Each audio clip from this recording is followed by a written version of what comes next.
देख न सके पराई विभूति, देख न सके पराई विभूति, देख न सके पराई विभूति। इसलिए तो कहते हैं लोग बाग निवास ऊंचे पर हो करतूत नीची हो। अर्जुन ने कहा देवी हमारे संविधान के अनुसार से मृत्यु का दंड मृत्यु है, इसने हमारे 5 पुत्रों को मारा है, हम इसको 5 बार मारे, लेकिन 5 बार तो मरेगा नहीं, मरेगा तो एक ही बार मरेगा। तो द्रौपदी तुम ही बताओ इसको कैसे मारे? कहो तो जमीन में गाड़ दे, कहो तो जलती हुई अग्नि में फेंक दे, कहो तो टुकड़े टुकड़े करके शेर के सामने डाल दे, तुम ही बताओ इसको मारे कैसे? आप विचार करिए। जिस द्रौपदी को मेरा कन्हैया बहन कहता हो, उस द्रौपदी के हृदय में करुणा नहीं होगी, दया नहीं होगी, तो किसके हृदय में? हमारे भारतवर्ष में ऐसी ही माताएं पैदा होती हैं, ऐसी ही माताएं जिनके चरित्र एक से एक बड़े चरित्र हैं। इसीलिए तो हमारे देश को भारत माता कहते हैं। ये नारी प्रधान देश है हमारा भारत देश। भारत माता इसीलिए कहते हैं कि यहाँ की नारियों के चरित्र बड़े चढ़े हैं। संसार में और कोई देश माता नहीं, संसार में कोई देश माता नहीं है, केवल भारत ही माता है। बोले भारत माता की जय हो। क्योंकि यहाँ की नारियों के चरित्र इतने ऊंचे हैं कि यहाँ की नारियों की गोदी में खेलने के लिए त्रिलोकी नाथ भी लालायित होते हैं। आज द्रौपदी ने कह दिया, आज द्रौपदी ने कह दिया,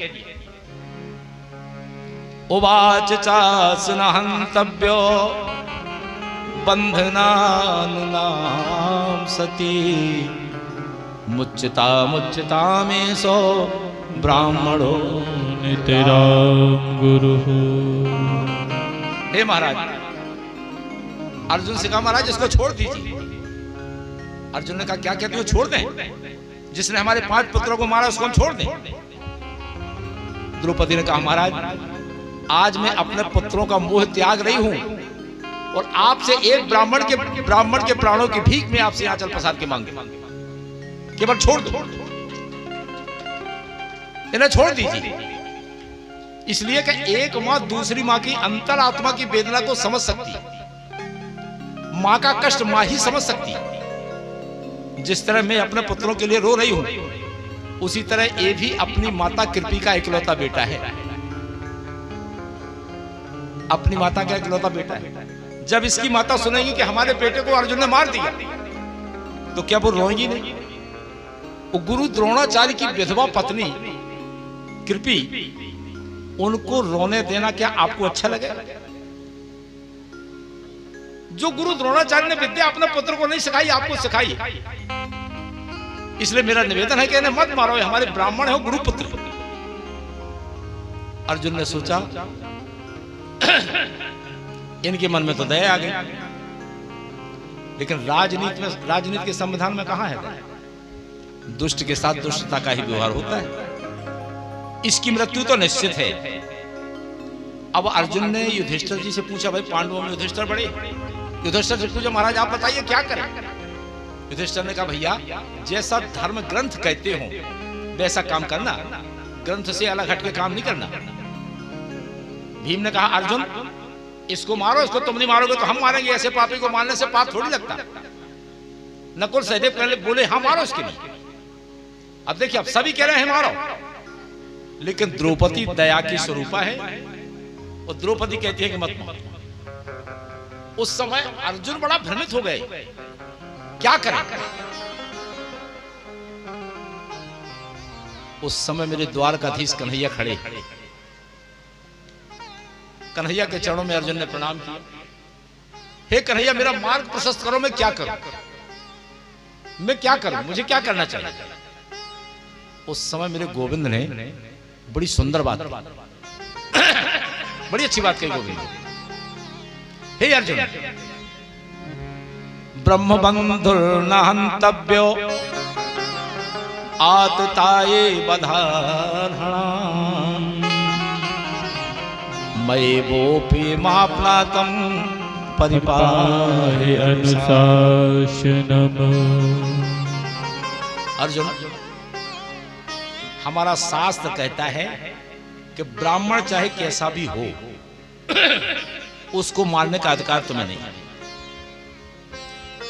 ब्राह्मण बालक को कभी मारना नहीं चाहिए। और हमारा शास्त्र कहता है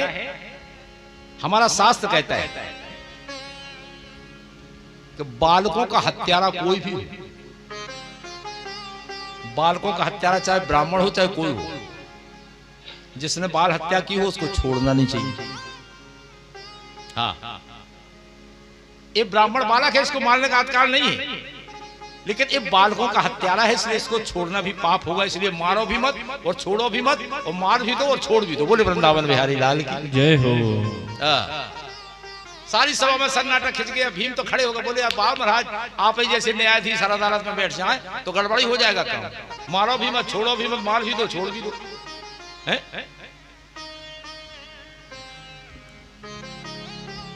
कह दिया कन्हैया ने, परहित सरस धर्म नहीं भाई, परहित सरस धर्म नहीं भाई, परहित सरस धर्म नहीं भाई। ओ परहित सरस धर्म नहीं भाई, परहित सरस धर्म नहीं भाई, पर पीड़ा सब नहीं अजमाई, पर पीड़ा सब नहीं अजमाई, पर पीड़ा सब नहीं अजमाई।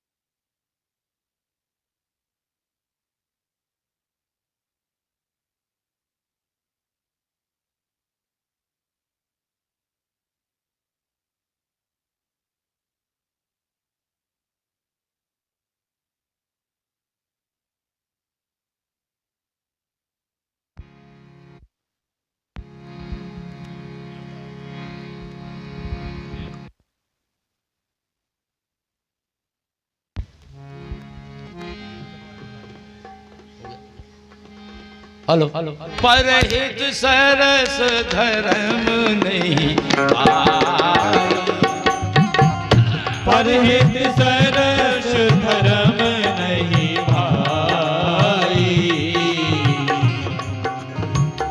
पर पीड़ा सम नहीं अजमाई।